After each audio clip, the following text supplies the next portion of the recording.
आपल्या माध्यमातून पुन्हा एकदा सांगायचं आहे की पात्र लाभार्थ्यांना वगळण्यात येणार नाही, त्यांच्यावर कुठल्याही पद्धतीचा अन्याय होणार नाही। जिल्ह्यातला जो काही आम्हाला डेटा मिळालेला आहे तो आम्ही जिल्हाधिकाऱ्यांच्या माध्यमातून सुपूर्द केलेला आहे।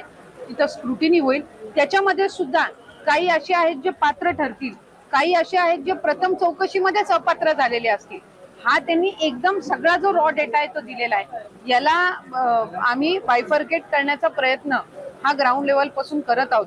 त्याच्यामुळे बरेचसे याच्यामध्ये सुद्धा असतील जे कदाचित पात्र असतील, पण ते डेटामध्ये त्यांनी आम्हाला दिलेलं आहे, त्याच्यामुळे क्रॉस व्हेरिफिकेशन करणं गरजेचं आहे। काही आहेत जे अपात्र असतील आणि काही आहेत जे कदाचित पहिल्या स्क्रुटिनीमध्ये बाद झालेले असतील। त्यामुळे कॅटेगरी वाईज काही असे असतील की ज्यांचं अकाउंट नसेल त्यावेळेला म्हणून त्यांनी त्यांच्या म्हणजे घरातल्या पुरुषाचं अकाउंट दिलेलं असावं, पण ती लाभार्थी कदाचित पात्र असेल। त्याच्यामुळे अशा पद्धतीच्या ज्या कॅटेगरीज आहे यानुसार स्क्रुटिनी होईल आणि मग त्याच्या बाबतीतला जो योग्य तो निर्णय आहे तो होईल।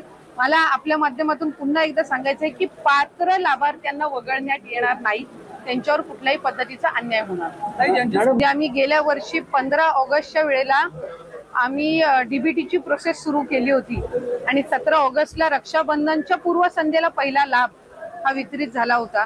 त्याच्यामुळे साधारणपणे या योजनेमध्ये संपूर्ण रजिस्ट्रेशन 2,63,00,000 झालं होतं। त्यावेळेला प्राथमिक स्क्रुटिनीमध्ये साधारणपणे 10 ते 15 लाख ज्यांनी अर्ज केला होता ते त्याच्यामध्ये अपात्र ठरले आणि मग आम्ही प्रत्येक विभागाकडनं माहिती मागवत होतो, त्यांच्या ज्या योजना आहेत त्यांच्याकडचा जो डेटा आहे त्या संबंधित। जानेवारी महिन्यामध्ये आम्हाला नमो शेतकरी योजनेचा डेटा मिळाला, ज्याच्यामध्ये नमो शेतकरीचा लाभ घेणाऱ्या ज्या महिला होत्या त्यांना त्याच्यामध्ये 1000 रुपये नमो शेतकरी मधनं मिळत होते, म्हणून 500 रुपये आपल्याला लाडकी बहीण मधनं देणं होतं। तर त्या पद्धतीचं आपण इम्प्लिमेंटेशन केलं। त्याच्यानंतर मधल्या कालावधीमध्ये आम्हाला माहिती व तंत्रज्ञान विभागाने जी माहिती दिली त्याच्यामध्ये त्या विभागाकडे सगळ्या विभागांचा जो डेटा होता 26 लाखाचा तो त्यांनी आम्हाला दिला। आम्ही त्याच्यावर स्क्रुटिनी करत आहोत, ज्याचा उल्लेख आपण आता केला की अंगणवाडी सेविका मदतनीस आणि तिथले जे आमचे स्थानिक अधिकारी आहेत विभागाचे ते ग्राउंड लेवलची स्क्रुटिनी करतील।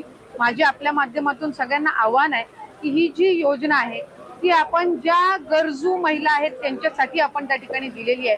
त्याच्यामुळे या ज्या स्क्रुटिनीसाठी येणाऱ्या आमच्या अंगणवाडी सेविका आहेत मदतनीस आहेत यांना आपण सहकार्य करावं आणि शासन जे काही आहे शासकीय नोकऱ्यांमध्ये जे होते आणि त्यांनी तरी सुद्धा लाभ घेतलेला आहे तर त्या संदर्भातली योग्य ती भूमिका हे शासन घेणार आहे, पण चुकीचा लाभ कुठं जाता कामा नये या दृष्टिकोनातून जी पावलं आम्ही उचलत आहोत याचं आपण सहकार्य करावं आणि आपल्याला वेगवेगळ्या शासनांच्या योजनांचा लाभ देण्यासाठी आम्ही कटिबद्ध आहोत। एक लाडकी बहीण योजनेचा लाभ जर एखादी चुकीची लाभार्थी घेत असेल तर तिला दुसरा कुठला तरी शासनाचा लाभ मिळत असणार आहे आणि त्यामुळेच तिच्यावर अशा पद्धतीची स्क्रुटिनी होत आहे किंवा कदाचित इन्कम निधी त्याच्यामध्ये पात्र होत नसेल म्हणून असेल, तर चुकीच्या पद्धतीचा लाभ हा कोणाकडे जाता कामा नये।